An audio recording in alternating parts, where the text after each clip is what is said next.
think is set in stone, but I do think that against a team that has a support that can play a lot of things, maybe not letting Senna through is good. And if they do get Senna, maybe don't pick Lucian Milio into it. I think just ban Senna is probably a good thing. Yeah. It was 4-0 yesterday. It's 100% win rate on the patch. It's just ludicrous. It is even better than the Karma that we all thought was going to be broken. But if Senna Nautilus is on the enemy team, you're going to lose no matter what you pick. That's the way of things. On the Karma, though, I do want to say... Oh, no, it's terrible. 0% win rate? Out of the 3 losses... 0-3? Awful. Out of the 3 awful losses, champion. 2 of those were Rascal, who didn't build AP. Which we were But you're not allowed to build AP. It's not in the shop. That's how that one goes. Actually, no. Dang it. Chovy built it. Death He cap. did. And obviously didn't end up mattering it that much. I wonder if that is going to change the priority. Here we go. Look at this. Yeah, T1 actually banning it away here is interesting. Analyst's getting a pay rise in T1 next week. That's what's happening. Looked at the matches yesterday, was like, Aha. There has been a trend noticed. Yeah. It's time to scrutinize this. What could be the problem? And the Senna is going to take it away. The most interesting thing to me about that is that it's T1 doing it on blue side, right? So they could have also picked it away. Not going to be the case here. This Lucian ban, I am pretty happy about.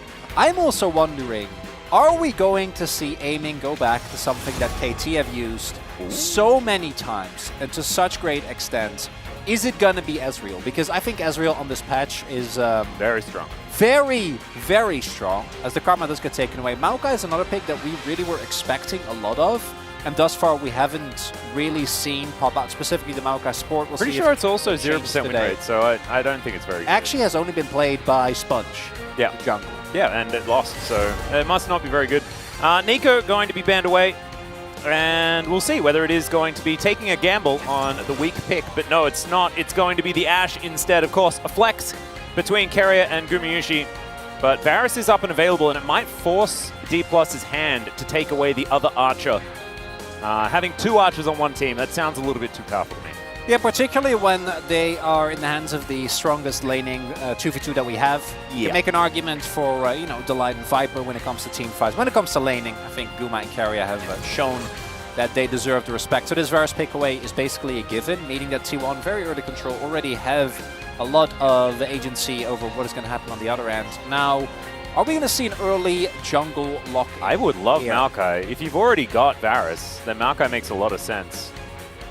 Ooh, or Sejuani, opening up that permafrost combination. And Showmaker has been playing a lot of eclectic picks, especially Aurelia recently. So we'll see what is going to happen here. Kalista is another one, and this would give Keria so much room to be aggressive. It's kind of terrifying. And I personally wouldn't mind the Kalista. I think that there is obviously, technically, this could be Kalista support. We haven't seen that ever since, way back. So expectation is there will be 2 range champions in the bottom lane. We know that. Ashe and Kalista. Yeah, that's all we need. And we don't need to think further than that. I think we can reasonably say that Ashe is most likely to be picked up by Keria, given his personal level of skill. We'll see what is picked up here by Kellen. There are basically 2 schools of thought. Either you can go for something that can try and deal with the shove that's coming out on the opposing end. And I would love this, because I think that TF is a great flex pick. It is unfortunately, Teemo was patch. nerfed on this patch, so probably not going to see that. That might be a troll hover. Nautilus is the other pick that I think you might be happy about early on here. Goes really well together with the Varus, really strong 2v2, especially post 6, and has the capability of locking down the Kalista very reliably. Now this is a pike. Much greater risk. In theory, obviously, the idea makes sense. You're playing into particularly the Ashe, who does have a tough time into hook champions. But it is so much more execution dependent than something like a Nautilus is. I think Nautilus is something that is a lot more safe, has a lot more built-in utility. This is saying we're going to try and win this lane. Yeah, and they have to be sending someone home at all times, because just the basic laning of this lane is almost unplayable. But just because it's Kalista and Ashe, and they're just going to be shooting you have to forever. You basically get like one, maybe in a good situation, 2 all-ins. Yes. If neither of them work, You are. So at least we'll know the outcome of the bottom lane very early on. That's it. It's a gambit though, 100%. The Rel going to be banned away from Owner. We already mentioned how good he is on this champion, and of course, D+ have already locked away their jungler, so they are free to do so. Talia taken away from Showmaker, one of his favorite picks, and something that BDD has recently showed us is just absurd. Of course, BDD has a habit of doing that on Talia. And that to me is signaling a pickup of the Azir here. The expectation is that DK is going to pick a top laner here on R4. We already know where the, well, could technically be for Faker, but expectations obviously that Cassandra is going to go towards the top lane, so can pick up a counter matchup there. Gwen is the one that I'm looking towards, but it might just end up being Udyr, which... Yeah. You know, doesn't excite us, but at the same time, I do think Udyr probably doesn't die into the Kalista and the Ashe unless things go horribly wrong. And it is a lot of reliable frontline. This would be kind of a crazy, because it's blind again, and it would mean that the Azir becomes a lot less strong. But it doesn't really have the permafrost synergy, and it does mean that the DK composition is. I'd love just Yone and flex it. Yeah, especially given what we have seen, but I think this is the safest bet. Just making sure that you have a matchup for Kingen that he's comfortable on. Yep. Because he has not been performing well, as mentioned, and we know Gnar, him and Gnar go way back. They do. This is also something that has been picked into Cassante many times and has done decently well, so I don't mind it at all. We'll also help out with follow-up. If Kingen and Lucid have gotten themselves a little bit more synergy over the week that we've had off, some opportunities there as Owner's patented Poppy being considered and will be locked in. That means that Kellen's life becomes a whole lot more difficult. Kingen's life revolves around Flash now because you cannot hop crush your way in or anything like that. Carrier, what are we going to be locking away for Faker though is going to be the question. It will have to be blind, and the Azir makes a bit of sense on that front, I guess. We don't necessarily get overly enthusiastic about Azir. It's fine. It's not quite as bad as it was last week, where we were, well, 2 weeks ago, I guess, but the last week of the LCK, we were very upset about Azir. It's still not the greatest, as that's a Kali for Showmaker. That'd be exciting. Yeah, and there's a lot of giggling happening. I, for one, would not be mega excited to pick a Kali into Poppy. I feel like that's always going to be somewhat of a tough ask. Basically, your options are Akali, Sylas, and I think the LeBlanc that we mentioned earlier could be an option as well. The upside of Akali is that I think your mid-jungle 2v2 becomes a lot better than it could otherwise be. I think that obviously we have seen the Poppy and Azir combo be pretty decent because you can utilize the Azir wall for Poppy to get as much burst out as possible. But at the very least, Lucid and Showmaker having a decent 2v2, particularly post-6, I think is absolutely essential for DK, because in any game where they've looked good, it's basically been through Showmaker specifically. This bot lane, though, I think Lucid is going to have to pay a visit to that, and that also means that I think he might have to live there. Yeah, well, hopefully he does, because again, that bot lane is mega swingy one way or another.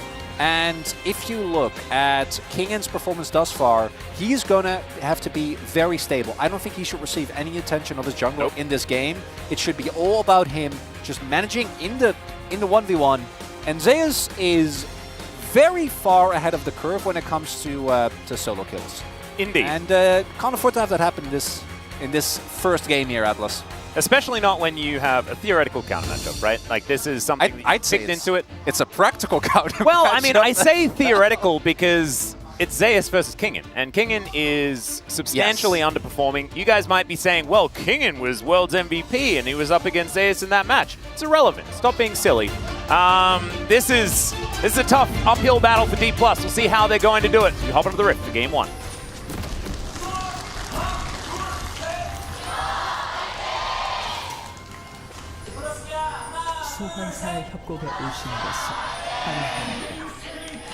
All right, here we are, ladies and gentlemen, onto the Rift for game number 1.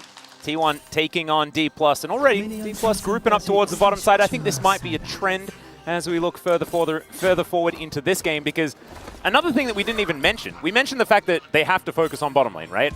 But we didn't mention that it's Owner on Poppy. And when does he ever go to the top side of the map as Poppy? Like, never? No, I don't think he should. Oh, okay, so a couple of things I want to talk about. First and foremost, we have the quadruple Halo Blades. Again, reiterating that this laning phase is basically all about the level 1. Yes. And maybe as mentioned, they can look, or rather DK can look for an all-in and actually try to get some lane out of that way. Though? So yeah, that's the second thing I was talking about. We've been seeing this more and more, even with it originally started as a response to double support item, where you would both start Dorans and then go from there. But what this does is it means that Keria is so much harder to actually take down. He went barrier as well, so the extra efficient combat stats that you gain from the Doran's Blade mean that, in theory, you should be having a much easier time into a lane that is, again, really going to be trying and look for an all-in. Yes. And then you just pick it up on your first base, and then you'll be good to go. It's precisely what they're going to look for already. Keria just throwing out some shots, probably looking for a level 2 RD+, but Keria doesn't really care about that. He can still shoot, no matter what level he is. Kellen might need to slink into the fog of war to get some of that health back. This hail of arrows is going to be avoided by Gumayusi. Now, will Owner just level 3 dive? That's the main question I'm looking towards, because Kellen's trying to tank for aiming there, but not actually getting it off. Because they're not getting level 2. That's not happening. No. Not until the minions are underneath the wave. As Faker took a little bit of a rough trade there up against Showmaker. We've seen Akali's do very well that's in the this matchup, even earlier on. Yeah, and obviously, this is exactly where Owner is going to go. We've seen this in many games already this year. As Owner is going to move into the enemy jungle. Lucid moving over towards his blue buff, and you can see vision is down. Lucid knows what's going on. Owner has vision as well, though, as the hawk shot flies in. Lucid actually being able to avoid that. Oh, he might be able to smite it away here. They don't know that he's in the brush, but they should suspect that he's coming towards this objective. It's a very impatient blue buff as well that is going to move back into the pit. Owner starting that one up again. I think every amount of time... Oh, there's a flash in with the wallbang from Owner. Lucid trying to ease him out of this. And he should be able to escape, but it looks like Owner has won the battle. As Faker's teleporting back. Owner is still here, going to be able to lock this one down, but Kellen a little bit late on this one, and Showmaker not going to be able to get in there either, so Owner able to steal away the blue buff and get himself out. And I'd say it's... like, that could have gone way worse for DK, because, and I think a lot of that goes towards Showmaker, who actually was able to win out early in that 1v1, which meant that T1 couldn't really push the way that I think ideally they would want. Because again, they had full bot side prio.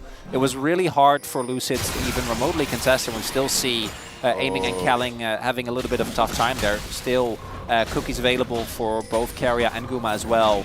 We'll see if Lucid is able to get this objective. He does have his smite, his opponent does not, so should be fine. Oh, just able to move away from the wall there. So Owner going to be able to at least push him away. Does put some fear into him, as now Zeus down relatively low. Good wallop, but good dash from Zeus to get himself out of the way. Kingen actually laning quite well, though, here in this early stage of the game. Of course, to be expected, and there's a big minion wave here as well, so should be relative parity as far as the CS. But Kingen hasn't died yet. Your expectations are really low, right? Yeah. I'm like, at least till level 6, he should definitely be okay.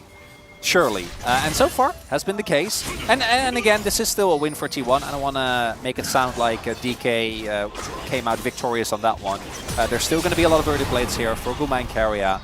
But the worst case scenario is that either Lucid dies and loses his buffs and gets set extremely far behind right from the get-go, or bot lane gets dove, right? And if bot lane gets dove, then they're out of the game. Oh dear, Kellen might just be dead. Has to flash. Let's get his health back here, slinking into the mist. But I don't know whether that was worth it necessarily, you know, stopping it back for a flash. No. The School of Beryl would say 100% worth. Yeah, no, I'm gonna go with no on that one.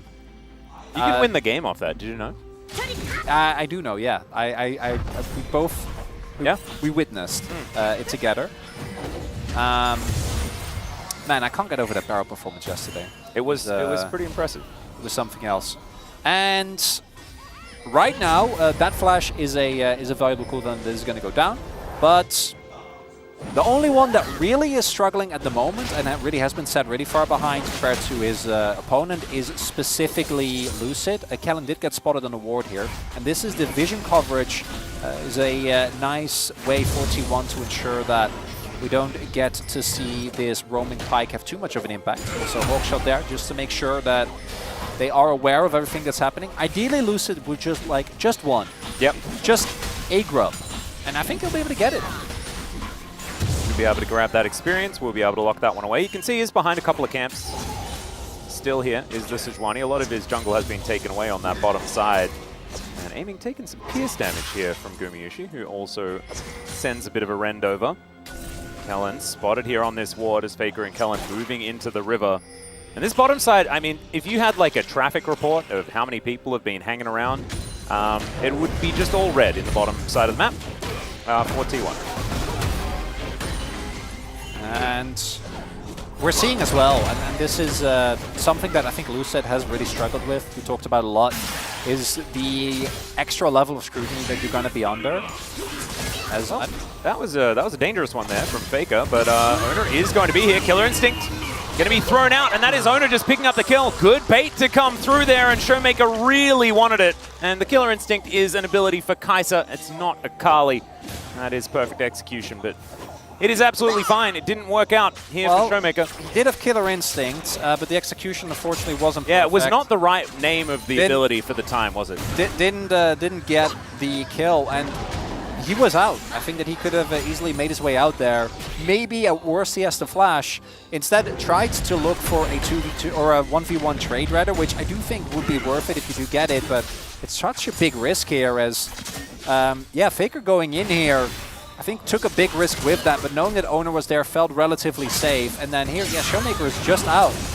And if he flashes the wall, then maybe it's enough, but they layer the CC in a way that I don't know if it really had a big window there to flash, and if you flash autos, and Faker is in time with the response, then maybe he doesn't even get the kill. So really big win there for T1. Yeah, and he was even lucky to get the damage from the perfect execution as well. Yeah. With the fact that, just a really big risk. It's a very, very fast ability. Still, a little bit of a worry. Not the end of the world, and he still has a decent CS advantage, or at least did. Faker was 2 HP. Wow. Yeah. Drink your potions, ladies and gentlemen. That is what we learned as heroic charge. Not gonna get any stuns or anything as Kellen trying to keep his health bar high. It's not quite working out with Lethality Varus. Able to clear out this wave, that's certainly something that he is often capable of doing. As Kellen standing next to a wall, a very dangerous thing to do when there's a Poppy with flash, but the rest of his teammates are around. As Lucid is going to move on over, does get the flash out from Owner there with the Glacial Prison. Nicely done. Like the fact that he does have his finger on the trigger, you know, ready to pull that one. But you can see there's already a couple of plates that have been taken here on this bottom side. That is exactly what Callista Ash says on the tin. And right now we're looking at an almost 2 or 1.5k gold lead here for T1 very early on. Showmaker is playing very aggressively and very liberal with his ult juices as well, really just trying to get the most out of this laning phase. I think it makes sense because bot lane is bleeding. No ultimate available for Lucid, and yeah, I think that I understand his attempt. Is going to try and go for a steal here. All right, Steadfast Presence does come on over, and Lucid might have to just flash away. He is going to. Didn't really have to, but sometimes you just want an opportunistic chance at a Drake. Okay. Yeah, and if the rest of his team is there at the same time and there's some chaos, then maybe that works. But not the first time we've seen Lucid not be on the same page of the rest of his team. As Kellen. Yeah, can he find the Bone Skewer is the question. He decides instead to throw Showmaker back. The arrow is going to be picked up, and there is the kill. Owner comes on in and takes down the Akali, but Faker does burn down as well, so D+ are on the board, but I think that T1 are on the board once again, unless Kellen can get himself out, and it looks like he should be able to do so. Gives him a thumbs up as he exits. And the thumbs up might be aimed here towards his bottom side, because that's where T1 are really finding the most of the benefit. Is aiming down to 50%. This could be diveable. They have Fate's Call, remember. So just waiting. Oh, gotta hit that one. Not gonna be the case, and no real opportunity is aiming! Okay. Well, sometimes your turret's safe, sometimes your turret is not as safe. Chronicler, that's what I'm learning here. Hey, Kingan's doing well, Atlas. Yeah, Kingan's having a great game. Hyperprox coming on down here as he does manage to get the stun from the wallop. We'll send Zeus back. Zeus actually doing a decent job staying up in farm. You can see 90 to 96, but that wave might be lost. As Owner is going to come on over and take himself a grub. Kellen up here towards the top side as there is the Gnar, but it's actually broken Zeus going all out, does manage to keep himself alive and out of CC. And while that was happening, grubs were being taken, and we are kind of reaching critical mass here for T1, right? And I want to reiterate, it's not like their composition skills poorly. We have sometimes these compositions with Ballista in particular where you basically need to win early on or there's no chance. Yeah. I think it can be tough to pilot into the composition for specifically Guma and Keria, given that they are playing into Pyke, Akali. And I think there's still some opportunities for DK. I don't think this one is done just yet. Ooh, Keria could be in a lot of trouble here. Another ult does go basically nowhere. The arrow is going to fly through, though, as Lucid gets himself a permafrost, but he's still tanking the turret. Faker is going to be taken down first, though, and Lucid, another couple of autos need to be there, but the volley is blocked. And now Showmaker looks for it, doesn't find the backflip shuriken, and Keria will stay alive. Kellen not so lucky. And DK have clearly decided we are not beating T1 by conventional means. We are flipping every single play. Kind of goes even in that one, I guess, as we go back to the previous one. And they are lucky that they're even able to get the kill with the Ignite there, right? Because it would have been a worst case scenario if another kill goes over. And I really have to commend Owner's timings on these plays. He has consistently been at the right place at the right time, reading DK like a book for any attempt they go for. And yeah, when that ult misses, just gotta let it go. Aiming gets skewered. And with Halo Blades in particular, the fact that you have Flash and Cleanse available isn't really gonna do anything. Yeah, just dead. As we take a look, Lucid going for the Flash Predict there, doesn't actually get it. And then it looks like he made a big mistake, is just gonna end up going down, but Aftershock crucially is still ticking. And if Showmaker hits that E, this play is just a rousing success as, oh, Kellen. Yeah, Kellen is very dead. We could probably surmise what happened there. Kellen was trying to do vision things and died because there were bad guys in the area. Yeah, I keep going back to the Shuriken flip, because if you get the shutdown on Keria, then maybe you call that worth, but now 2.5k gold lead, getting bigger and bigger here. Yeah, this is starting to look a little bit rough for D+. I like that they're still playing with gusto, though, and there hasn't been any of these big team fights that we know Nar can definitely perform in. We know that Kingin, in the past, when Kingin was someone that, you know, was performing a whole lot better, it was his team fighting that was the great aspect of him as a player. Does have an opportunity to find that form once again. We have seen basically just top laners on an island, as we're kind of used to.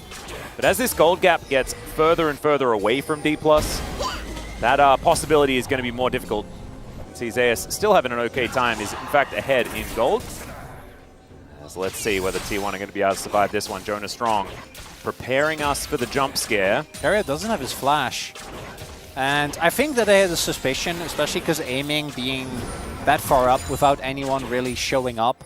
Obviously you can expect Kellen to be there, but that by its alone not going to be enough. And Keria and Guma played out very safely. Dragon is about to come up here, and DK really were looking for this trap. Yeah, Arrow is going to snag Kellen there, and he's just dead. Just no chance. And he almost got himself out of the way, but Enchanted Crystal Arrow hitbox has been a thing for many, many, many years. And this is one of the reasons why when the Pyke lock-in came, we're like, huh. Because Kellen, generally, you know, you have to be a Pyke guy. Yeah. And I just don't think Kellen is a Pyke guy. I don't think so either. You know who is an Ashe guy? Not inspiring us either. You know who is an Ashe guy? Barrel. Keria, sorry. He does 6k damage! Yeah, no. Keria is running this early game, alongside Owner, of course, who is just in the right place at the right time. Like, once again, perfect position, they layer the CC, and what is Kellen supposed to do here? Yeah, just when you secure the vision, peace out. Open the shop, I think. And here crucially, he doesn't have his E. So the moment that he walks a little bit too far forward, he just goes down, right? He doesn't have a way, or isn't able rather to dash out of the way. And it's a 3k gold lead now. I think that DK get one Hail Mary. You know, they got one team fight where maybe the backline overextends. You get a big Gnar ultimate into the wall. Kellen and Showmaker go haywire because do note, there are a lot of squishy targets on the enemy team. If you can get past the front line, aiming. Gonna have to flash, and does also have to cleanse because the arrow still clips him. And Kellen now going to be at the mercy of Keria as well. Gumayushi catches up to, oh my goodness, just Pierce Rend and he's dead. And yeah, Keria will now shut them out of their own jungle. That ward will survive at least for the moment, but this Rift Herald not going to be so lucky as we're going to have a look at the difference in the supports, and that is whoa. that's a difference. Hey, Kellen has 100% kill participation, man. Yes, he does. Yeah, no, Close to 100% death participation as well. Yeah, and this is what we were saying coming into the game as well. The Pyke basically is going to have to either flip the lane or find a really big impact outside of lane. And we're slowly running out of opportunities. Fate's goal. And that's it's a pretty good ability. He still has his sums. Yeah. Oh, sorry, Guma had to heal. Ah.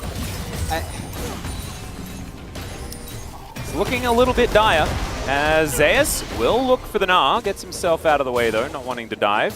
King getting the respect here, and of course, Zeus doesn't really have to do anything, right? He just needs to try and keep King in here, keep him busy, because the rest of the map is on fire for D+. So the more he isolates this matchup, the better it is. Yeah, and we haven't really talked about Zeus yet in this game, but he also will not die once we get to actual team fights. Yeah. Because this is Lethality Varus, who is no longer as great as he once was. Surreal obviously took a really big hit in how effective it is in dealing with these beefy targets. Ow. As Showmaker is just going to be put in the naughty corner for a little bit there. Yeah. Sending a message. Was Keria, I know where you are. He is now going to look for a back. Does have teleport, but that could almost guarantee this turret if they did want to try and take it. Kellen was in the area though, and Lucid was in Fog of War, so not going to opt into it. As Faker looking to knock down this turret, that will be their second of the game, really extending T1's global gold advantage. 6,000 is now that lead, creeping further and further.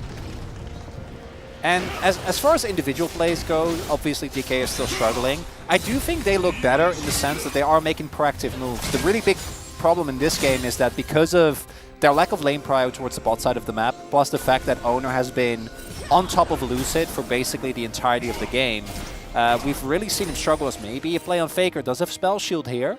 Yeah, no information here as Faker moving on over. I don't think he's falling. There's a lot of control wars. He has a Spell Shield. Yeah. Yeah, the Spell Shield certainly helps. It is a big problem. But if they can break it, Showmaker not quite able to do so. Faker sidestepping really nicely. And now, Lucid looking for that opportunity. He flashes. The Spell Shield's still there, though. Hey, flash for flash. Yes, it's something, I guess. Oh, Huma actually going for Edge of Night here. Wow. That is, yeah, I mean, you're a Fat Kalista. The enemy tank is not in the best of places at the moment.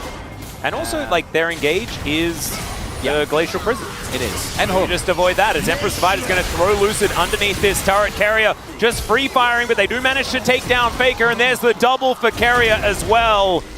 Zeus now looking for this, does find the third Q, and aiming, gonna miss another ultimate. It is, and Zeus is running real quickly. It's a 1v2! It is. And aiming's now melee range with a Cassante, and now he's dead. Kingen is now mini-Gnar as well.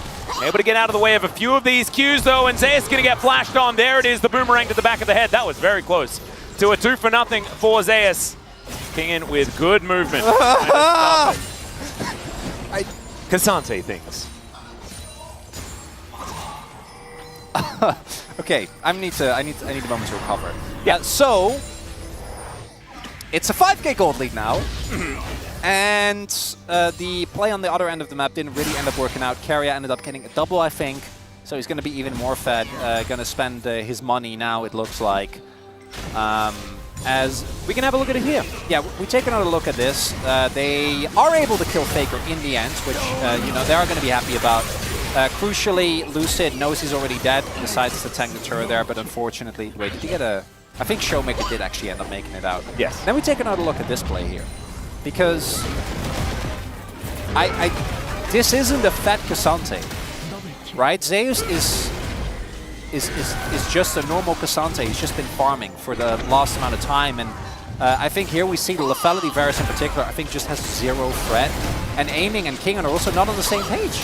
Yeah. Like, Aiming is walking back to the wave and trying to clear, whereas Kingen is still moving forward, and particularly against Zeus, like, yes, he ends up dying, but that still is not going to feel good for DK. Like, not even remotely. No. Unfortunately, he's been aiming, but he hasn't been hitting. He's an archer. He is. Sometimes it's not in the aiming part. It is in the hitting the target part. That's the bit that you really need to focus on. As the Baron has now been started up by T1. Lucid is getting bullied out here by Carrier, who does have full ownership of this jungle. Lucid down to 50% before any of this has really happened, as there's the ulti. Fate Score going to come through here as well, as Ona will send the Gnar back to the rest of his teammates, and Kingen kind of happy with it, I guess. Yeah, I think he might have died otherwise. Yeah. But they didn't want to run the risk. We do see Sum's now down on Guma, as well as the Fate Skull, but I don't think that alone will be enough to dissuade T1. They do still have a lot of the other team fight ultimates available. Oh, Arrow going to connect once again as Faker just scoops in the Pyke, who's dead mid-push over the wall. Kingen has Mega Gnar, like, it's now or never for DK, but... Oh no, Lucid has to Arctic Assault himself out of this. There's going to be no smite in the pit, and Kingen's Mega Gnar is running out. You can see low health bar here onto Ona, but it's still just ticking down, and Carrier is just pushing the jungler away. He's going to solo him. And now Steadfast Presence means you're not making it out of this one. Zeus going to pull the Gnar around. And Showmaker, can you be the hero is the question. Looking to get over the wall, but he's not going to get there. Ona just being Poppy and avoiding death, as Carrier says he's the 80 carry now, as he takes down aiming. Another solo kill. He's 7-0-5. I forgot who told it to us at some point, but there was someone that said, Carrier never gets to play Ashe. It just doesn't happen. And this was I think everyone's way been back. saying it Everyone for a has really been, long no, time. I know that, but I feel like we hadn't really been truly reminded. Yeah. Why that is the case.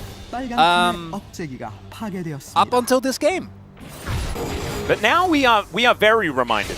Oh, he's not playing Extraordinarily it for the rest of the reminded. split. There is no way.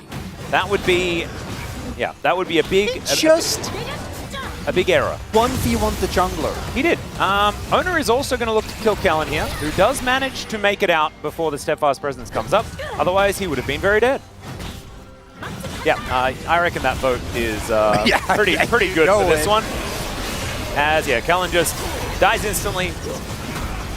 And look at this. Carrier just exits. He's like, I'll get rid of the jungler, guys. And he does so. And then Lucid's like, I really want to try and get a smite going here. Please, please, please let me. And Carrier knows that Lucid will try to do so. Just waits in the brush after clearing the vision. And then here, I think Owner actually like sides or... Oh, he does actually get hit. I was like, I think he walked into the little alcove and that's why he didn't get hit. He did get hit, doesn't matter. He's Poppy, has the extra resistance, and Showmaker doesn't even get that kill. Hey, bounty goal. They're only 11,000 gold behind now. As aiming is going to cleanse, but he's still down to 50% health. Fate's Call is going to come through here as Carrier's thinking about it. Not going to work out there as Carrier's top damage. That's not fair! Things that are happening in this game, I guess. And D+ desperately trying to defend these Nexus turrets. Also probably thinking a lot more about what to do in game number 2, because this one is all over but the Cryon. As Lucid, nice little fade away there onto Ona, but it's onto Ona, so it doesn't really matter. Kingen's got a Mega Gnar bar, but not a lot of help, because he's just taking poke damage here from Faker. The flash in, Faker, Emperor's Divide onto 3, and he's going to be absolutely fine. Ona finds a double knock up. The arrow sails by majestically, and Kellen is off on the side. He's not going to be able to stop this Nexus turret from going down, and not going to be able to do anything about this Nexus that's also about to explode. Aiming, going to die once again, and T1 will celebrate just before they finish the task. And that one did not quite work out. Thank you very much, Dancing Valdez, and we are jumping straight into it. We are wasting absolutely no time. Let's get into the draft here and see whether D+ can find the ban Ashe button. They have blue side this time around. They also don't necessarily have to. As long as they first pick it or convince T1 to ban it, they won't have to worry. But I think banning it would make a fair bit of sense. What do you think, Chronicler? Yeah. Normally I would quit, but after that performance, I don't think there's any space. And they're like, if we don't want to be pigeonholed. Yeah, let's not mess around with it.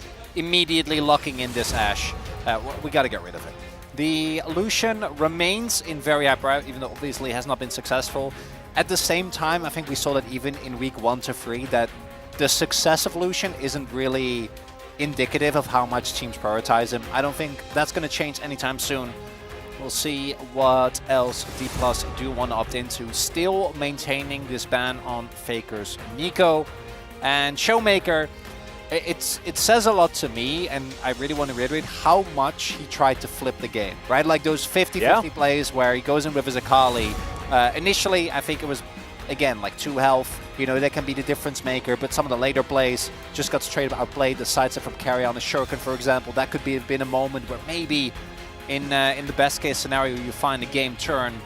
And I expect something similar to happen in this next game. I wonder if TF is maybe something that they want to look towards. Yeah, could be fun. That is a flex pick. And I also want to echo what Orcs was saying as well. The bot lane matchup needs to be playable because the snowball effect from that was unmanageable, as we do see the Hwaben. And I wonder whether that signals an early Renata priority here, given that we have seen Beryl mostly pick it into, and we know that Kellen's Pike, not it. Kellen's Renata, especially when he's playing at his peak, definitely very, very impressive. Well, Kalista going to be taken away. It does mean that Karma is up and available, and it'll be the first time that we've seen Karma not versus Senna, if it is going to be locked in here, and snap locked by Kingen. He could be playing it, Showmaker could be playing it, Kellen could be playing it, Aiming could be playing it, who knows? But definitely can get all the way around the Rift. And what is the T1 response to this? Still a fair few things up and available they could employ on the bottom side of the map. It might just be get yourself a Cassante again for Zeus. Of course, it looked like it was relatively unanswerable on the side of D+. Awesome archery could come through here. So there is the Varus. And will we be upping the tempo here on the bottom side of the map? Will it be double ranged once again here? As there is no Kalista option, so you can't go for the cheeky support call. But they could Varus Caitlyn if Carrier Gumayusi really did want to, you know, put the screws in. We'll see what they want to go for. This is very non-committal. Obviously, there is a potential for this to go towards Carrier, but given the priority of T1s recently, it's been basically only Owner playing it, plays it very, very well. We also know that was banned in, I think, the second rotation in last game. Now, for aiming into the Rel, I think the Xayah is not going to feel too bad. Zyra Kondo, we have seen really, really struggle after being counterpicked. But I think with the Varus lock-in, it's a little bit less of a risk. You also have second rotation to ban out some possible different supports. Now, it is Carrier, so it's not like you're going to be able to ban out everything. But I do think that it makes sense, given that the Xayah has been one of the picks where aiming has consistently been able to find moments. I still think playing it into what probably will be a Lethality Varus as well as an Orianna, though, is going to be quite tough. You'll definitely need as many Feather Storms as possible in this game, but I don't mind it with the fact that you have the Karma. Karma does give you a bit of extra mobility and things like that for the Xayah to be able to sidestep a few things before being forced to use the ultimate, and can certainly help out with some of these more close range fights that you are going to have. Nautilus going to be taken away here, just not wanting to give Carrier too many engage options, although that's not what I'm frightened of here for D+. I'm frightened of double range on that bottom side of the map that just won't be able, that will be able to run you over, and then you won't be able to get to that point where the Xayah is relevant. As two very aggressive jungle choices banned away here from Lucid. Bunch of his tanks still up and available, and that Maokai prevalence that we were kind of expecting, just not really there. Unless D+ thinks that they can lock it in second rotation, and then Carrier's just going to jump on the Orcs bandwagon of Maokai support being completely broken. But instead, it will be Aatrox. And when you look over at Xayah Rakan that don't necessarily have a lot of range, you can sort of see why the Aatrox would have a fair bit of value. We'll see if DK is able to navigate. Also, we're going to figure out where exactly this Karma is going. We saw yesterday that in theory, Karma and Aatrox should be quite good. In practice, that isn't really how it ended up working out. Oh, Vi. And Zeus is, even though Dudu is really returning to form, which I think we all love to see, he did have a little bit of a, you know, my team is losing a lot, so naturally a player's play will suffer. but he has been able to kind of bounce back from that. But you are playing into the best Aatrox in the league. Ooh, this is danger. This is dangerous from King and would probably require a lot more attention from his jungler. The Cassante, not a matchup you're going to be excited about, because we do expect Zeus to really pummel, has played this a ton. And this is one of Carrier's specials. yeah, that really is a no Lucid. You don't get to play the game. This, though, kind of the same thing. The value of the Vi really is going to be pretty substantially mitigated. Same for the Rakan. If you have the ability to just eat your carries. And I gotta say, the T1 composition, you have great hard engage. You have what I assume will be a lethal tempo. Varus, Gumayushi both gets it front line, and there's a lot of innate safety with the shielding from Orianna, as well as obviously the Kanch. That one is the no-brainer. And then you have a top-side matchup that I expect you'll be winning as well. So a lot has to come from Showmaker here, trying to find the early prio and maybe utilize that. Maybe that can be used to get either him or Lucid ahead, because the front and back of T1 with its composition, I think, is going to be really tough to deal with. Indeed. I am a little bit worried for D+, with the fact that you mentioned that it's Showmaker that has to get himself ahead, but mitigating matchups has been something that Faker has really grown to be the best at. In the world, he can just make sure that you're stuck in lane, and even if he's not necessarily winning, he makes you stick around. He means that you're not able to get around and help the rest of your map, and Faker's teammates have been pretty good. As we saw in the last game, especially on that bottom side. Maybe it's this game that we'll see a bit more of Zeus, who is now on the Aatrox. Something that Kingen used to great effect. We'll see whether he does use his skin as well. That would be a definite would love that. way to Cool play that throwback. mental game. I really like that. Let's jump onto the Rift here for game number 2.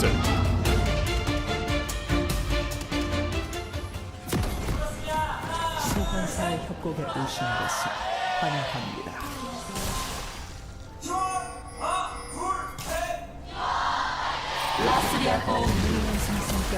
Alright. Already, we see an altered Q coming out from Showmaker here. Let's find a little bit of damage. As you can see, Gumayushi, a little pixel brush, spots out a few members of D+ making their way down, but he will be alright. This is dangerous though. As you can see, avoids the Q. Okay. And just, they'll accept the ghost and let him go. And I think Guma should be pretty happy. Obviously, they weren't aware that he was there. I think so. Actually able to make out his way. Only has to use his ghost, which isn't going to be the end of the world. Is lethal tempo, as expected. You have a lot of extra safety, as well as a decent amount of frontline on DK. And the Kench means that you actually get to auto, which, you know, Varus unfortunately struggles with a lot. I really like the lethal tempo build. I feel like it's quite interesting in that both builds actually are really good at the moment. As Zeus is deciding to be a complete nuisance here. Yep. See if he's able to maybe reset a timer here, put Lucid on the back foot right from the get-go. He's able to do so. Does make the Blue Sentinel a little bit upset at him before they do make their way back to the lane. They do know this is happening, but I don't know if there's anything you can do, like the Q smite. Yeah, how do you actually stop that one? And the thing here is that Lucid specifically went W start, which is the best way to start off on Vi, as in the most damage and the best clear. But if you don't have Q, like, you can't really punish the Aatrox ever there. Yeah. Oh. Yeah, Owner's looking to I was about wrap to say, around. like, That's I imagine you just clear, yeah. Well, you can see we're looking for a little bit of a knock-up already. The Ignite is down as aiming looks for the Q. The flash forward, and Kellen grabs first blood in the bottom lane. They took last game personally. And we see a smile on Aiming's face, and that's something that we haven't seen a lot in recent DK games. Really, really big win for them here. The Rakan picks up the kill. That is a little bit unfortunate, but this is the enemy 80 carry still sitting on level 1. Yeah. Very low on the CS as well, and they needed that because their jungler is really suffering due to the early invade, and Zeus really making his presence known. And it is a cannon wave, so Guma will be able to pick up most of the CS, but still going to be a free back to come through here. And as we take a look, obviously there is no ghost available there. Guma thought that he could just walk it off.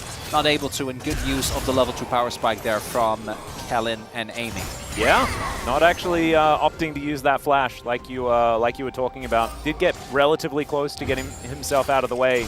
A lot was invested as Kellen making his way towards the mid lane once again as Faker. He's going to be snared. Not going to have to flash just yet though. He's not taking a lot of damage. Yeah, Faker not very impressed with the gank. Yeah. Walks it off. And interestingly enough, what we do see is that Lucid has been able to keep up pretty decently here with the farm. I think Owner's pathing, even with him zoning away Lucid, didn't actually get anything but drop, I think, on the top side. Kind of wonder what happened for him not to just take the entire top side. Might be able to see, maybe later on, this space can shine some light on that. But does mean that right now, DK sitting at a nice early lead. We are seeing some struggles, though, for Kingen already early on in this matchup. And Owner looking for a potential play. No summons on Kellen here.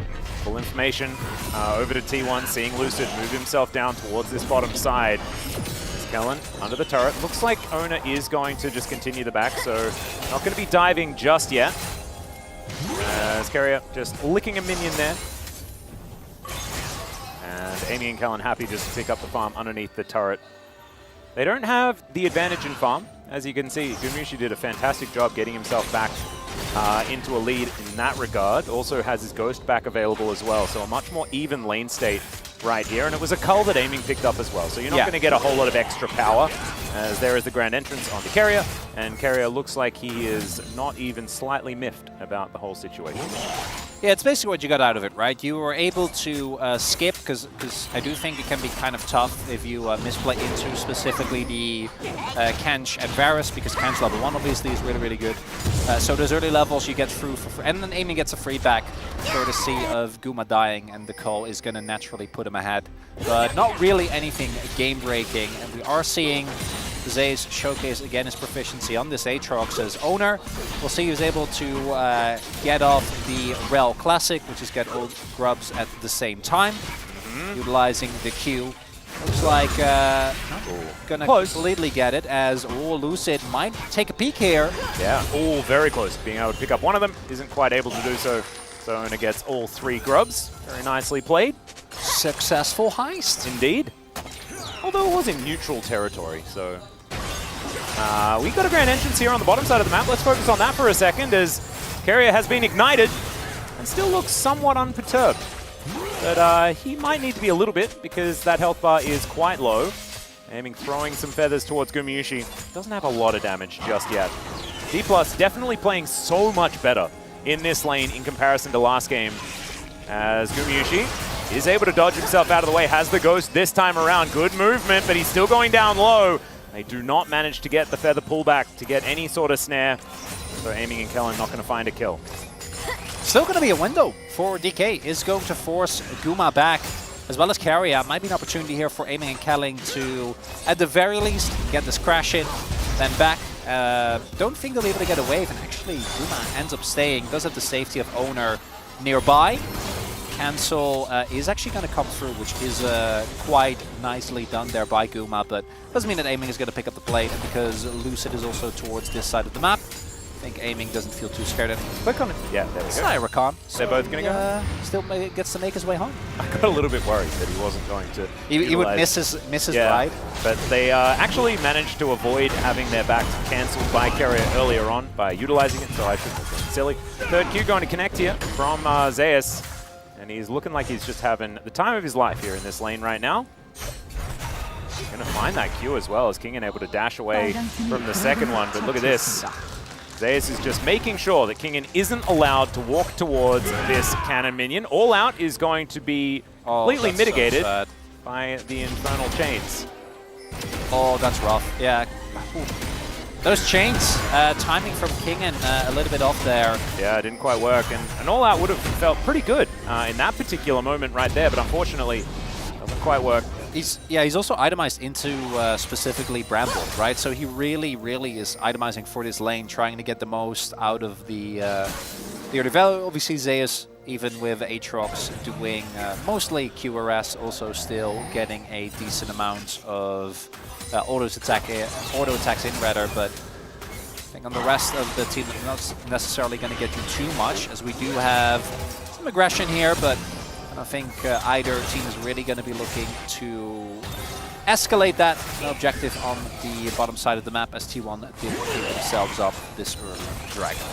Tell you what though, certainly looking like a lot more of a game at this stage. It is a game. Yeah, 8.5 minutes into game number 1 and it was looking like T1 were running the show. This time around, D+ a little bit more present, a little bit more able to find some opportunities. And First Blood, still the only kill in this game thus far.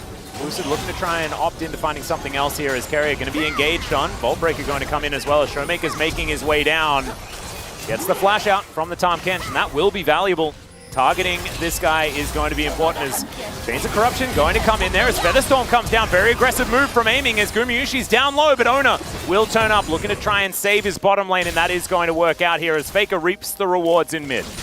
And we do see there Showmaker making his way down towards the bot side of the map with Karma. The roam does end up working out, but unfortunately for him, Faker is able to get the crash in early, not a cannon wave, so Showmaker is going to have to pay for this. And they're not actually able to get a kill there.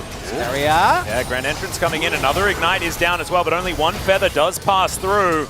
Battle Dance going to have to be utilized here by Kellen, uses the second charge as well as aiming, just taking shot after shot. The flash is late, but it's still going to be enough there as the Magnet Storm does pull back the Rakan, but Lucid looking for his opportunity. The flash forward doesn't work there from Kellen. The Carrier not going to go aggressive. There is the Mantra and Cuba. Gumayushi sidesteps it. It's not going to be enough to keep him alive. Now Carrier, I think, knows his fate.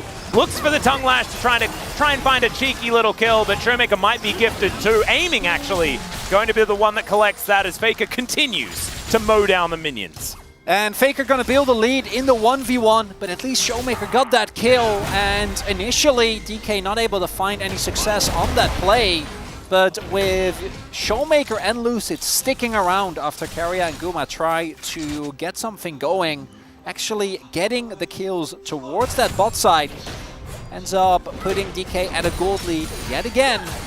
And this is very much a game, Atlas, and after the last one, I'm just happy that we get to watch some actual League of Legends. And Lucid actually looking to try and potentially pressure, but it looks like it's not going to happen. And Ona going for 6 out of 6 on the grubs. Is the satisfaction? The satisfaction's coming, right? Oh, no. Just died a little bit too early. There we go. That was still pretty satisfying. It was okay. Could have been better. It could. As Carrier doesn't have flash, remember. Grand Entrance just going to be sidestepped, though, and he is able to get himself out of the way because the CC was down, and so the Abyssal dive is going to work out. As we'll check this one out once again. And Carrier just sent it, I guess. Yeah, this is one of those, I'm not sure if he was looking for the cancel. And the big thing here is that Owner is first to the play. So initially it looks like everything is working out. They still have the ultimate as well. But the big difference maker here, obviously, is the fact that Showmaker is on his way. So Kellen extends the play, doesn't end up going down.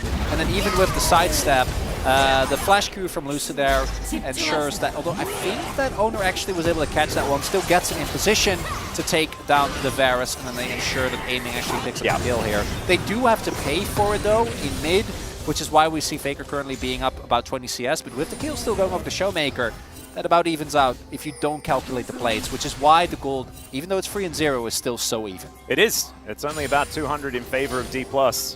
And like we were saying, it's because they've been investing a lot into this bottom lane. You can see that has equated to aiming and Kellen being a decent chunk ahead. But it also means that the rest of the map belongs to T1. And especially this top side where Zeus is starting to run away with the matchup, moving towards a 30 CS lead, which is kind of absurd on this Aatrox. Once a few more of these big tanky items, especially with the fact that Kingen is itemizing 4 lane, should mean that it's not going to be kill threat or anything like that. But still, if Zeus finds himself in a team fight and can run amok, it could be very dangerous times. We saw what Dudu did yesterday, and that was pretty ridiculous. As now Ona looking for an opportunity. They haven't started off this Drake, as now Kellen burning down. He's able to get himself out, and now Carrier looking for his opportunity. Tongue not going to find too much, though. And I was about to say, this is a big test for DK, because I feel like they haven't really been able to find any team fight, not just in this game or last game, but in recent games, right? They just haven't been able to really string together any super convincing looking team fight, and right there Kellen goes in very overeager, gets punished, and that'll be the second Drake going over to T1. Unless its teleport is going to come in. There is the teleport, but this Drake is just going to go. Can they find a team fight on the back end, though, is the question. Mantra Q does a fair bit of work here as Showmaker looking to make his way over. Magnet Storm is the engage on top of him. The shockwave is fantastic, but not enough damage. advantage, and the rail's going to go down all out onto Carrier as Kingen looks to catch up to him, but it does not work. Dissonance movement speed's going to be there, and Zeus, he's parked in the top lane. He's going to grab first turret blood. Oh, I'm going to call not worth on that one. Yes, they get the 1 kill onto Owner, but on the top side, your turret's going to fall. Like, Zeus is going to be up 40 CS as well as a full turret, and you invest a double teleport as well. Yeah, that is a lot. It's Carrier. He's going to dive on over, gets himself a Feather Storm for his trouble. Bit more damage now coming out of aiming, but nothing really that Carrier is too worried about, especially as he's just going to go back as we'll see this one more time. I think Kellen actually gets saved by the Magnet Storm here, which is very funny because it pulls him away from Guma. Oh, true. And as a result, the Rakan doesn't end up going down. And then Carrier is the only one that is even remotely in threat range, so he is not really too worried. They don't want to risk too much, but that does mean that Zeus, if they can take him down, that'd be really good. If he gets a kill, though, even a single one would already be very much not worth. You were talking about the fact that D+ were pretty keen to flip the game in the last one. It looks like they are going for a different playstyle this time around, not wanting to opt into more of these hyper-aggressive plays. Because, of course, they knew they had a man advantage going for that double TP. That was more of a, by the numbers, we're winning. And I respect it. It's still aggression, but it's tempered. Yeah. Which we all know is better.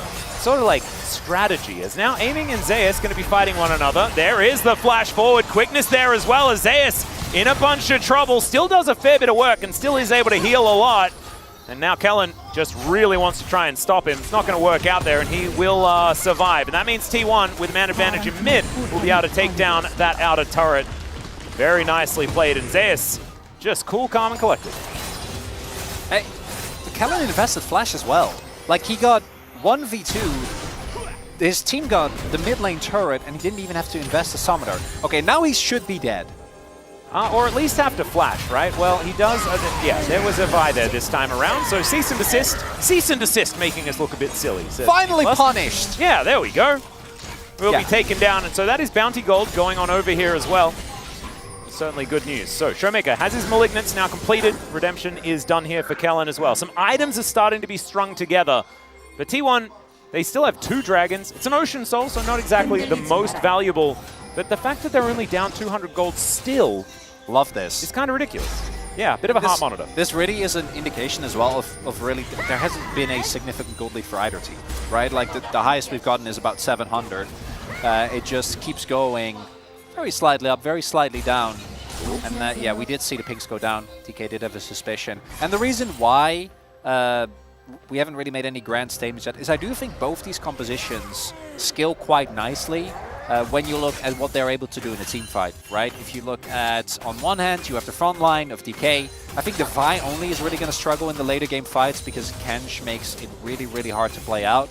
But if you have Cassante and Xayah, Rakan, like you can win any late game fight. True. There is a lot of power in that.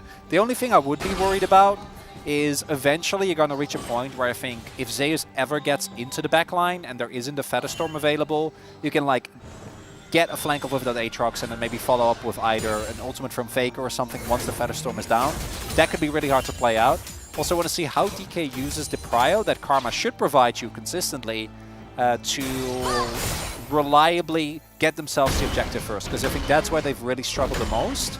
And picking up an Ocean Soul when you already have a Karma could be a really big boon here for DK and maybe bring us to a third game. Exactly what we want. We also just want to see D+ looking like they've dealt with some of their issues, right? Game number 1 didn't give us a whole lot of, I guess, hope. But this is certainly looking a whole lot better. Of course, we know that Aiming absolutely loves any opportunity he gets to hop onto the Xayah. Same thing can be said for Kellen and his Rakan as he goes in once again. They're looking for Owner, who will get charmed by the quickness, and he looks to be going down. There we go, Lucid locks down that kill. Now Carrier going to be slowed up and is going to have to flash to get himself out of the way. Faker once again hitting turrets. Every time there's a fight, I feel like they're taking something on the map. He's chovying. He is. He actually is. As we do see, Zeus gets his ultimate forward. I wonder what the miscommunication was there, because Carrier did have Devour. So I don't know if he wanted to wait till the very end. Faker still not in the slightest impressed, just continues to push on there, and I do think that you're not going to get this inner turret. You need to actually take the dragon, and they've delayed that a significant amount. Someone needs to go back, or Faker is just going to get an in-it. Yeah, no, and he's just going to hit it He's going to get another until they convince him not to. So Soul Point not going to be picked up by T1. They will break an inhibitor turret. They might also take down Carrier. That would certainly be a good thing here for D+, but it's the grander problem is your base is dying. That is grub value right there. 포탑이 파괴되었습니다. 6 grubs! Yeah. Yeah, Faker is, I don't know how much gold he's sitting on right now, but he is running, giggling to the bank as soon as his back completes. He's a minute ahead of the clock as well, as he is just going to distance himself away from Lucid. So it's going to, like, I mean, this money is still sitting in the pocket. It's just going to take him a little bit longer to spend it. Now he should have an opportunity. As a result, there's no gold lead again for T1. Yeah. And we'll take another look here. Owner is level 11 in his rel, so generally you feel very tanky. But with the amount of CC that's available, there you go. Oh, the charm. Charm from Khaled. Yeah, So actually nice really nicely done there by him. Carrier doesn't get to devour his buddy. And then this is just straight up a mistake from Carrier. Like they're on the ward. Yeah. This is not him getting surprised. Does end up going down. And you know, if you're really leaning, you might be like, no, that was the call. Carrier sacrifices himself so we get the. I think he could have just stayed a little bit further back and achieved the same as Charge coming in here. Yep. Response from DK. Herald just going to wrap it around, and Ono, very nice driving there. Beautiful stuff. King will be able to deal with it, so the Herald is not going to take down the turret completely. Faker probably happy with that, wants to try and kill every single turret on the map by himself. Will be aided a little bit, but at least he'll be able to get up to the turret and take all of the local gold. Yeah, he's like a very, very, very long way ahead. And it's very funny because Zeus also has been ganked, has basically not received any attention from his team at any point whatsoever, and is sitting on basically the same gold lead. Yeah, not even by taking turrets, just by doing a really good job here with the CS, currently sitting on the most in the game. Yeah, Aiming does have the largest amount of gold, but it's the fact that it's spread over 3 members of T1, the most important ones, to have money. It is the dangerous part. And you mentioned it already, the fact that D+ have been struggling with team fights. We just haven't really seen one so far this game that is sort of on even footing, right? And we are now going to see D+ tend to some of these side lanes, grab themselves this outer turret that should be able to get themselves into a gold lead once again. As Lucid backing away. Baron has just spawned about a minute ago. Something that they might be able to consider. Of course, lethality Varus, sorry, the on-hit Varus does do a lot of damage to Baron, especially after a couple of items have been completed. Rageblade should be on the way. A lot of consistent work can be done there. And Orianna, of course, herself does offer a fair bit at the same time. So something that T1 could consider, and of course it's T1, so they're probably considering it. Even Rel, right, is able to chew for it pretty quickly. Showmaker the amount also, of secure you have as well. Yeah, Showmaker also going for AP build, which he's a mid laner, so we expected it, but we're happy nonetheless. Went for the Horizon focus build that we saw Chovy go for as well. Yep. And actually, as you can see, it turns out Karma can do some quite respectable damage when built appropriately. Yep. And now the question becomes, how do DK actually play around these objectives? Because we do see, I think, that with both their solo laners being so far behind, actually getting Cryo reliably is really hard. There's also Guma, who I think has an easier time than the Xayah being much shorter range, of reliably getting these side lanes shoved in.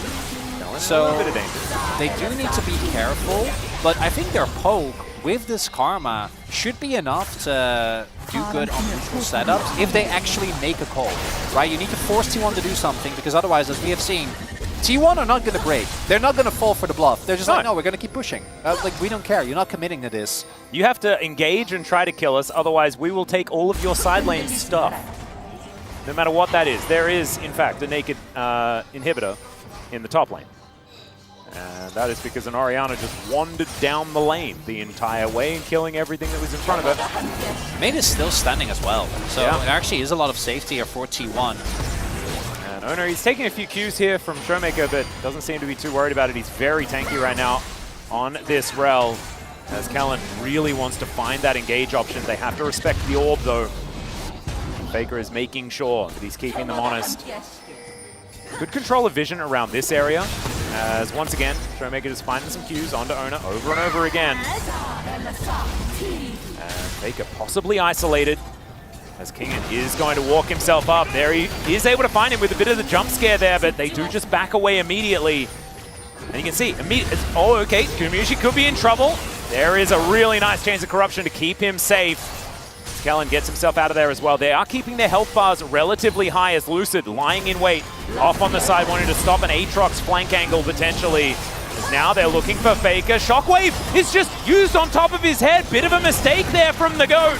As Carrier devours him, and he's not going to be punished too much for that one as Zeus slinks into the brush. Oh my goodness, they get the ward down. The World Ender comes in, and now the Featherstorm is there for aiming. That'll keep him safe for now as Ona is getting so low, and Lucid dives on top of the Aatrox, but it's not going to be enough to stop him ripping them to shreds. They get the knock-up, but is it going to be enough? The answer's no. He is just too big. And Ona able to jump in on top. It's a double kill for Faker as well, and somehow it's a clean ace. And T1 didn't get a single kill up until this point. The flank from Zeus ends up being enough. And we were talking about this as well. Is he just going to do the doo-doo flank angle thing that we saw yesterday? He did. And he did exactly the doo-doo flank angle thing that we saw yesterday. They get the Nash. They get the Dragon. They are setting up soul points. They're denying a possible stacking of these Ocean Drakes. And they're going to chew for this. There won't be any opportunity for DK to really do anything against this. And this starts off so well, right? Because as mentioned, there is no change for Guma. Faker isn't able to actually, or rather ults himself, so doesn't actually get anything going. The Carrier devours him, sure, but it looks like there should still be an opportunity. And they know, they have a suspicion that Zeus is there, and it just doesn't matter, right? Like they try to focus down this Aatrox. Luce doesn't hit the Q, but ults, follows up with the ult immediately, but it just isn't enough. As the moment Aatrox starts resetting, you're just not ever gonna win that team fight. The backline of T1 is completely safe amidst all this. Aiming also doesn't actually get the perfect cooldown, right? Like you're looking ideally to really shred for the entire enemy team. But wasn't really an angle there, and you can see, like, what do you do? Yep, no translation needed for that one. That was not exactly what D+ were aiming for. That was unintended pun. And T1, they will just push. And remember, they can, if they take this inhibitor turret, they can move up towards the top lane and grab another one there. Possibly a flank angle coming in here from Kellen as there's the quickness. The Devour comes out immediately. Faker in relative safety. There's the Shockwave as well. They're trying to keep themselves alive, and it's a good redemption as Ona will be punished. So D+, they invest a whole lot of their health bars, but they are able to get at least one off the back of it. And crucial there was no Aatrox. That was the problem in the last fight. There was no Aatrox this time, as Zeus was pushing in a side lane. It is going to be a small win here with Ona going down, but the unfortunate reality is the rest of the carries for T1 still very much available. And they're still able to get the inner, so the gold lead still going to Balloon. But at the very least, the inhibitors stay up for now. And that is something that DK can cling on to. They're not looking too hot at bringing us to that third game as Lucid. Yeah, looking for the angle here. Doesn't have Cease and Desist available. Will be able to find the Vault Breaker into Faker. Goes golden once again. Knock up, not going to work out there for Kellen as Carrier just walks at him menacingly. And, okay, Kingen, can you make this one happen? They managed to take down the Tahm Kench. Zeus, once again, he gets himself into the fight, aiming, taking all of the damage in the universe. But the Kassante's doing some Kassante things. Faker able to take him down in the end. But look at this. The world does seem to be ending here as Showmaker tries to put him on a leash. It's not quite working. At least he's able to slow him down. The Inner Flame comes out once again, and Zeus does need to be careful, so he will back away.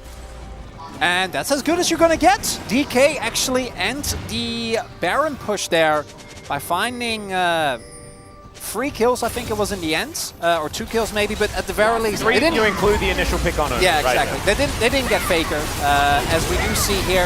The flank from Lucid actually working out, miraculously surviving there thanks to the redemption, as well as the shield from Karma to come through. And right here, you see them trying to get Faker. Lucid I think suspected that Faker might try to juke, but doesn't want to risk it. Uses his flash to guarantee the damage to come through. And then here, they actually get a pretty good front to back, right? Because of the positioning of this fight, it really is only Zeus doing damage to the front line.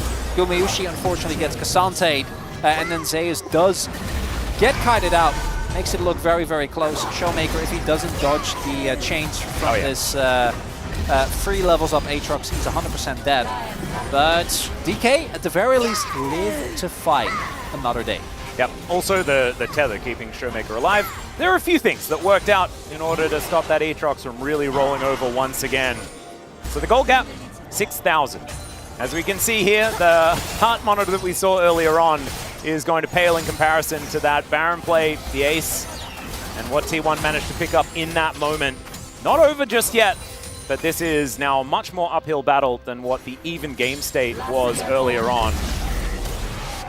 Still, I mean, Karma is pretty powerful on this patch.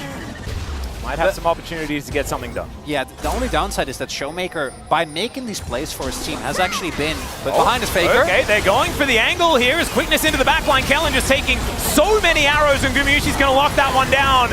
Ona getting himself in there as Kerry gets the knock up onto aiming. Good feather pull, but Kerry is just keeping him out of the fight. Lucid now trying to be a frontline for him as they dive on in. Kerry gets a double knock up, and the flashes are now raining in, but they've lost the Xayah, and that means they've lost the fight. Carrier looks like a solo laner, and he also thinks like one as well as he looks for the 1v1 against the low-health Kingin. Kingin is the Cassante, right? So he's feeling okay about it. Zeus going to have to come on over and finish the job, but it is going to work out. Ocean Soul going to be gifted to T1, and that may have just been the metaphorical straw that broke the camel's back. Just isn't enough damage available here. As we take a look, they try and go in really hard on Faker, but crucially, they don't hunt it to Zerium. So he gets the Zhonya's, and then the re-engage from T1 is really tough to deal with. Owner CCs everyone, Faker gets devoured, and while all of that is happening, Helen ends up going down to the damage that is available from the T1 backline. And then from this point on, they're just trying to get out as much as they can. They are able to clear the wave, so they're not going to lose their Nexus just yet. But still not looking too good here for DK. They're clinging on to this game, but T1 pick up the Ocean Soul off the back of that as well. Feels like they've lost all but the Nexus at this point. Yeah. Do at least have some inhibitors up and available, so the map isn't suffocating them completely. But it does feel like T1 have hit their stride in this game. 7,000 gold the lead. Ocean Soul now in their back pocket as well. So D+, can you find the miracle fight? Can you try to get yourself the next Baron? It is up and available. And if they're able to win a flip or something like that, there could be an opportunity here, but it is looking so, so difficult. Look at Faker, 10 stacks on his Dark Seal. He just bought himself a really cool hat. He's got a cane, got a timepiece. Timepiece back off cooldown now as well. I wonder when the Rabbiden's Death Gap's going to come off cooldown. I've always wondered what the active is for the Death Cap that just tends to come up sometimes on the spectator client. Maybe you get a cool mustache to go with the hat. Oh, that would be really Or like a wizard's beard. I mean, there are some champions like Vi, perfect example. You can toggle the shades on and off. Maybe maybe you actually can just put on the hat. Maybe that's what the cooldown is. Put on the hat and grow the beard immediately. Yeah, that would just be brilliant. Faker going to give away their position here, but I just don't know whether D+ can actually get themselves over to this Baron. T1 are going to back away though. Just opting in for a 5v5. It's been working out really well so far. You may as well continue down that track. They need some of this Karma poke to land, but I don't know if at this point it is enough. Showmaker, as mentioned, helped out his team a lot, but didn't really get to stay on parity with the items, with the CS, had to sacrifice so much. Yeah, not to mention the fact that there's Ocean Soul now, which means that landing that poke is going to be mitigated all that more quickly. They do have Oblivion Orb on the Karma, I guess there's that, but I don't think it's going to be enough, especially when T1 can just slink off into the Fog of War that they've created so much of in this game. You can see the vision toggle here. There is vision, so like, you are not doing Nash. We don't know where you are, but most likely in the brush. And hey, aiming now, getting to his 4th item. Maybe if Showmaker can finish another, that would be something as, oh. Yeah, there's the Baron. Over the wall. That's gone. Yep. T1 are going to be able to lock that one down. I don't think realistically DK had very many opportunities to get over there, but no. This should be almost backbreaking for D+, being able to defend these Baroned up waves. It's going to be very, very difficult. Going to have to try and find themselves a team fight to be able to get anything done here. Maybe going to be able to help secure this. Everyone getting a blue buff. Now, the map is going to shrink, is what's going to happen.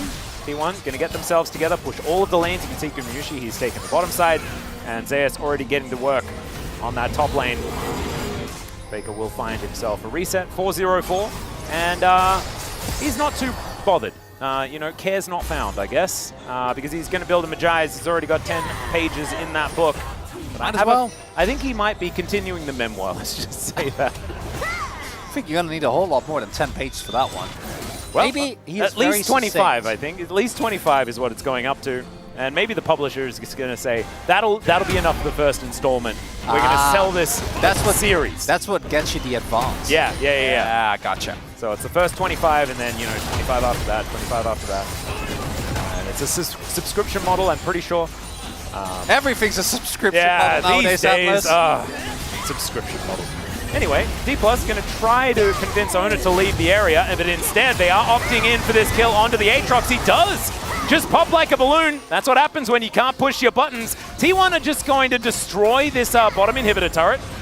DK going to look to try and back, and they got an Aatrox once again, and they lost their base as a result. Once again.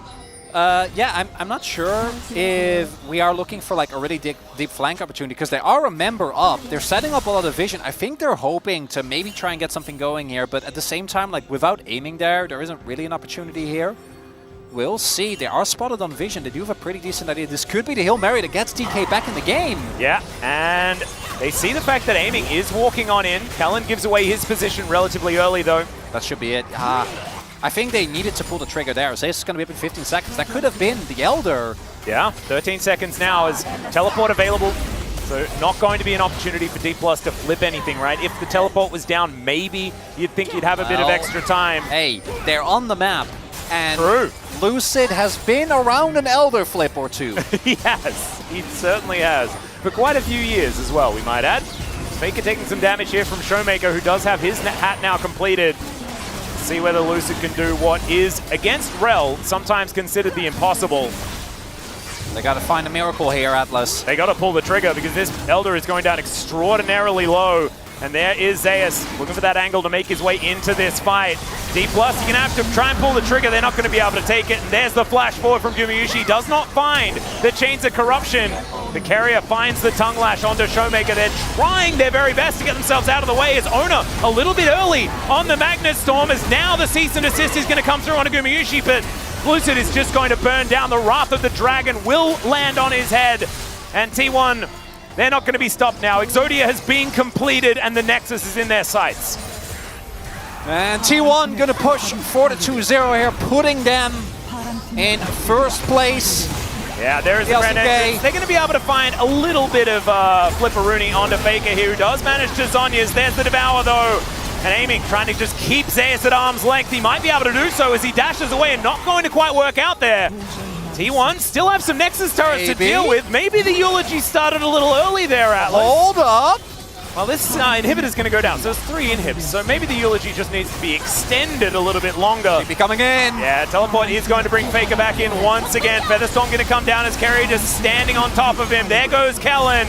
And Gumushi, he's still alive. He's still got full health as aiming is just going to get CC'd and destroyed. There's the double. Showmaker's up. But he's going to miss the Q, and the Wrath of the Dragon comes out of Faker. They will be able to take down the Nexus. T1 2-0.